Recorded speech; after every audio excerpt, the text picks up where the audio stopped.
ਵੀਰ ਜੀ, ਵੀਰ ਕੁਲਦੀਪ ਸਿੰਘ ਸੰਧੂ ਜੀ। ਅੱਜ ਅਸੀਂ ਤੁਹਾਡੇ ਪਿੰਡ ਕਾਟ ਲਾਲ ਸਿੰਘ ਨਜ਼ਦੀਕ ਜਿਹੜੇ ਬਾਵਲ ਨਗਰ ਦੇ ਤੁਸੀਂ ਦੱਸਿਆ ਸੀ, ਅੱਜ ਅਸੀਂ ਉੱਥੇ ਆਏ ਹਾਂ। ਤੇ ਅੱਗੇ ਤੁਹਾਨੂੰ ਅਸੀਂ ਸਾਰੇ ਪਿੰਡ ਦੀ ਵੀ ਤੁਹਾਡੇ ਦੀ ਸੈਰ ਕਰਾਵਾਂਗੇ ਤੇ ਕੋਈ ਪੁਰਾਣੀਆਂ ਯਾਦਾਂ, ਕੋਈ ਬਜ਼ੁਰਗਾਂ ਦੇ ਜਿਹੜੇ ਇੱਥੇ ਕੋਈ ਖੂਹੀ ਦੱਸਦੇ ਸਨ, ਤੇ ਉਸ ਤੋਂ ਬਾਅਦ ਖੂਹੀ ਤੇ ਟਾਹਲੀਆਂ ਹੁੰਦੀਆਂ ਸਨ।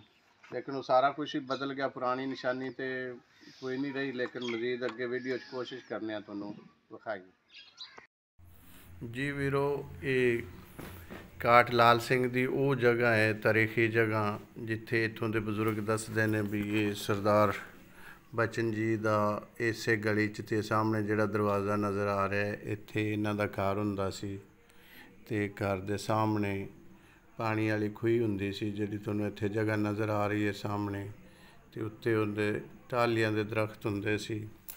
ते ये सरदार खेम सिंह जी सन संधू साहब, इन्हां दे अगे 5 पुत्र सन। ये जिहड़ी कंध वीरों तुहानू नज़र आ रही है, ये दीवार ये 47 तो पहले दियां इट्टां इहदे च लगियां होईयां ने। ये सरदार बचनजीत सिंह होरां ने ये आपदी हवेली वास्ते सदवाइयां सन 47 तो पहले ही, लेकिन उस तो बाद वंड हो गई तो फिर इट्टां इत्थे रह गईयां।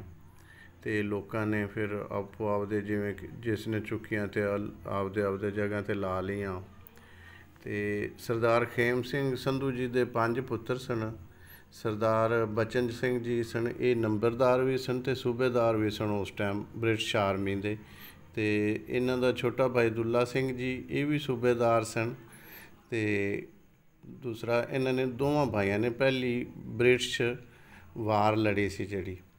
ते बाकी इन्हां दे भाई सन कशन सिंह जी, भोला सिंह जी, रतन सिंह जी, ते कट्ठी वाही जुत्ती करते सन।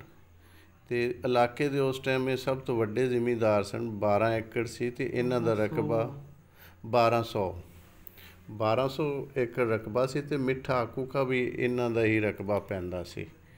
ते उस तो बाद इन्हां दे सरदारां दा ਜਿਹੜੇ सूबेदार सन, बजुर्ग पुराने दसते हैं भी 7 फुट तो भी ज़्यादा कद से इन्हां दा।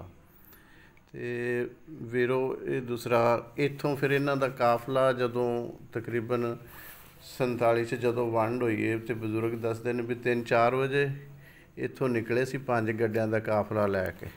लेकिन सरदार बचन सिंह जी जिद कर गए भी मैं आपदा इलाका नहीं छड्डना, आपदा रकबा। तो वो इत्थे रह गए सन। तो फिर 3 दिन बाद सरदार होरां नूं लैके गए सी। ते मेन ये फिर इत्थों सादकी लंघे। तो हुण मौजूदा पिंड जिहड़ा संधू साहब होरां दा है, ये कंध वाला हाज़र खां बंगला फाजिलका इन्हां दा जिला है। तो ये निशानियां सन पिंड दियां जिहड़ियां अज वीरां नूं विखाईयां ने। यही काट लाल सिंह दी एक इहदे च वीडियो च तुहानू खजूर दा दरख्त नज़र आ रहा है। ये भी पुराने बजुर्ग दसदे ने भी ये भी 47 तो पहले दा है। दूसरा पिंड हुण ये काफ़ी खुशहाल तो नहीं, क्योंकि सेम ज़्यादा हो गया, इत्थे सेम दा ज़्यादा अटैक हो गया। हुण मौजूदा इस पिंड च जिहड़े लोग बरादरियां बैठियां ने, उहदे च तुगेरे जोइए, राणूके जोइए, उस तो बाद भट्टी बरादरी, तो ये लोग बैठे ने। तो ये राणूके जोइए हुण इस टाइम नंबरदार ने इस पिंड दे। वीर कुलदीप सिंह जी यही असल पुरानी गली तुहाडे पिंड दी जिहड़ी काट लाल सिंह दी, ये तुहानू वीडियो च नज़र आ रही होनी है। हुण वीरो जिहड़े कुलदीप संधू जी होरां दा परिवार है सारा इत्थों माइग्रेट हिजरत करके गया है। तो इस टाइम वो इंडिया के पिंड कंध वाला हाज़र खां जिला बंगला फाजिलका है, उत्थे बैठे ने। तो उत्थे इन्हां नूं रकबे अलाट होए ने। तो उत्थे उदों भी ये नंबरदार ने।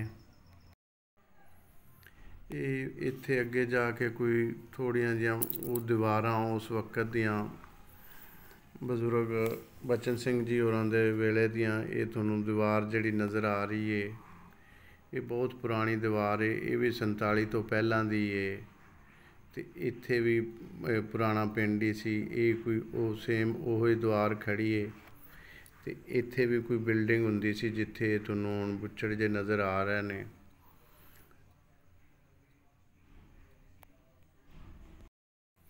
ਇਹਦੇ ਨਜ਼ਦੀਕੀ ਪਿੰਡ ਨੇ ਜਿਹੜੇ ਵੀ ਉਹ ਇਹ ਟਾਹਲੀ ਵਾਲਾ, ਮੁਰਲੀਗੜ੍ਹ, ਉਸ ਤੋਂ ਬਾਅਦ ਮਿੱਠਾ ਕੁਕਾ ਤੇ ਇਹ ਜ਼ਿਲ੍ਹਾ ਬਹਾਵਲਨਗਰ ਤੇ ਤਹਿਸੀਲ ਚਿਸ਼ਤੀਆਂ ਦੇ ਸੈਂਟਰ 'ਚ ਇਹ ਪਿੰਡ ਪੈ ਜਾਂਦਾ ਹੈ।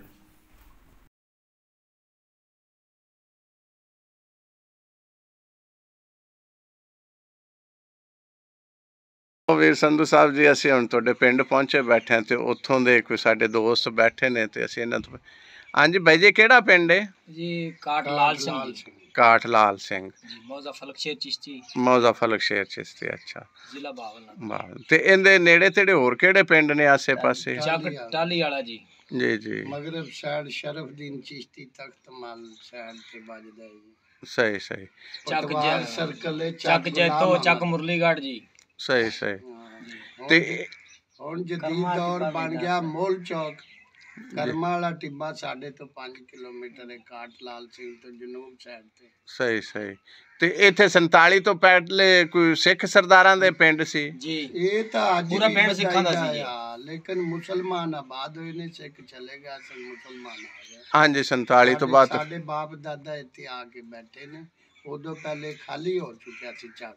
ਸਹੀ ਸਹੀ ਜੇ ਸਿੱਖ ਦਾ ਵਿੱਚ ਜੀ, ਬਿਲਕੁਲ।